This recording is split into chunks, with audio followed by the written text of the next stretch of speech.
Hallelujah. स्वागत है आपका परमेश्वर की सामर्थी हजूरी में। बहुत से सवाल आपने मुझसे पूछे कि मसीह लोग लंगर प्रसाद क्यों नहीं खा सकते।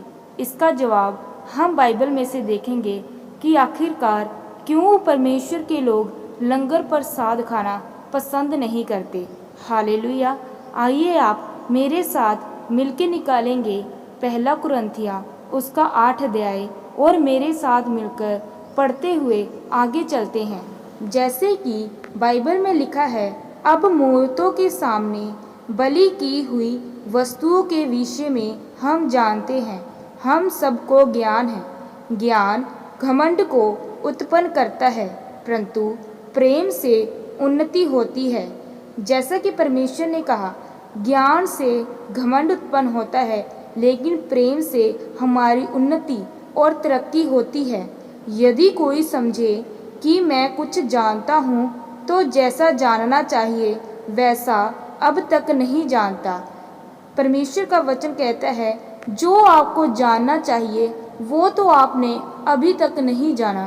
परंतु यदि कोई परमेश्वर से प्रेम रखता है तो उससे परमेश्वर पहचानता है। यदि आप परमेश्वर से प्रेम करते हो तो परमेश्वर के वचनों पर चलने वाले बनोगे और परमेश्वर आपको पहचानेगा कि आप कैसे हो, आप क्या करते हो, आप हर दिन क्या खाते हो, क्या पीते हो। हालेलुया। सो मूर्तों के सामने बलि की हुई वस्तुओं के खाने के विषय में हम जानते हैं कि मूर्त जगत में कोई वस्तु नहीं और एक को छोड़ और कोई परमेश्वर नहीं। यद्यपि आकाश में और पृथ्वी पर बहुत से ईश्वर कहलाते हैं, जैसा कि बहुत से ईश्वर और बहुत से प्रभु हैं, तो भी हमारे निकट तो एक ही प्रभु है, अर्थात पिता, जिसकी ओर से सब वस्तुएं हैं और हम उसी के लिए हैं। और एक ही प्रभु है, अर्थात यीशु मसीह, जिसके द्वारा सब वस्तुएं हुई और हम भी उसी के द्वारा। जैसे कि हम जानते हैं कि हमारा एक ही परमेश्वर है। मूर्तें तो इंसान ने बनाई, उनका कोई भी मूल्य नहीं, उनके आगे वस्तुएं चढ़ाने का कोई फायदा नहीं। अगर हम खाएंगे तो हमारा ही आत्मा दूषित होगा। हमें सिर्फ प्रभु यीशु मसीह के द्वारा जीवन मिला और उसी के वचन पर हमें चलना चाहिए। उसी के द्वारा सब वस्तुएं उत्पन्न हुई। हालेलुया। परंतु सबको ज्ञान नहीं, परंतु कितनों ने तो अब तक मूर्त को कुछ समझने के कारण मूर्तों के सामने बलि की हुई को कुछ वस्तु समझकर खाते हैं और उनका विवेक निर्बल और अशुद्ध हो जाता है।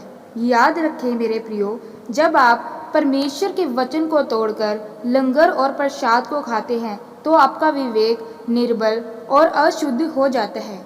भोजन हमें परमेश्वर के निकट नहीं पहुंचाता। यदि हम न खाएं तो हमारी कुछ हानि नहीं, और यदि खाएं तो कुछ लाभ भी नहीं। सोचें, अगर हम लंगर प्रसाद नहीं खाएंगे तो हमारा क्या होगा? अगर खा लेंगे तो आपका आत्मा दूषित हो जाएगा। याद रखें, भोजन हमें कभी भी परमेश्वर के निकट नहीं लेकर जाता। भोजन, जितने ज़्यादा आप भोजन के पीछे जाएंगे उतना आप परमेश्वर से दूर होंगे। हालेलुया। परंतु चौकस रहो, ऐसा न हो कि तुम्हारी यह स्वतंत्रता कहीं निर्बलों के लिए ठोकर का कारण हो जाए।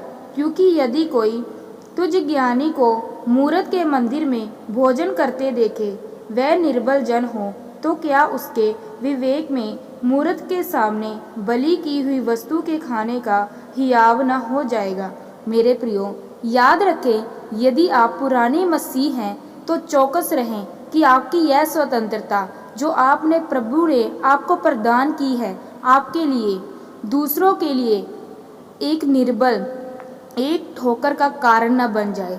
क्योंकि जब आप मूर्तों के सामने बैठकर भोजन करते हैं और वहाँ कोई निर्बल जन आपके साथ मौजूद हो और वह आपको लंगर प्रसाद खाते देखे, कहीं उसका हियाव ढांढस न टूट जाए, आप उसके लिए ठोकर का कारण न बने। हालेलुया। इसी रीति से तेरे ज्ञान के कारण वह निर्बल भाई जिसके लिए मसीह मरा नाश हो जाए। सो भाइयों का अपराध करने से और उनके निर्बल विवेक को चोट देने से तुम मसीह का अपराध करते हो। इसी कारण यदि भोजन मेरे भाई को ठोकर खिलाए तो मैं कभी किसी रीति से मांस न खाऊंगा, न हो कि मैं अपने भाइयों के ठोकर का कारण बनूं। मेरे प्रियो, अगर आप मांस न खाएं तो भी चलेगा। याद रखें, कई ऐसे लोग हैं जो मांस खाना पसंद नहीं करते।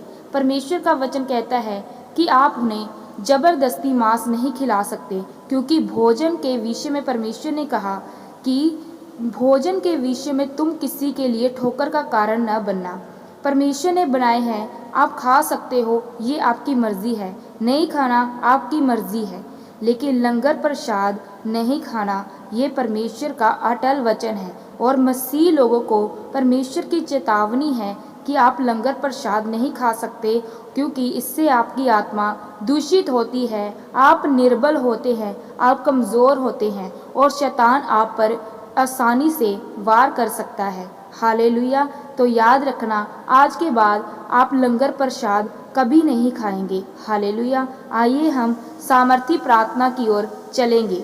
सर्वशक्तिमान परमेश्वर, मैं आपका धन्यवाद करता हूँ अपने अनुग्रह के द्वारा इस वचन को लोगों तक पहुँचाने के लिए। परमेश्वर, मैं विश्वास करती हूँ और मैं अंगीकार करती हूँ कि परमेश्वर, जितने जन ये वचन सुने खुदावन, वो परमेश्वर कभी लंगर प्रसाद खाना तो दूर, उसकी तरफ देखना भी ना चाहे। मेरे सामर्थी परमेश्वर, इनकी ज़िंदगी के हर शैतानी बंधन को परमेश्वर आज तोड़ दे मेरे सामर्थी परमेश्वर। और मांगते हूँ प्रभु यीशु मसीह के सामर्थी नाम में, आमीन। हालेलुया।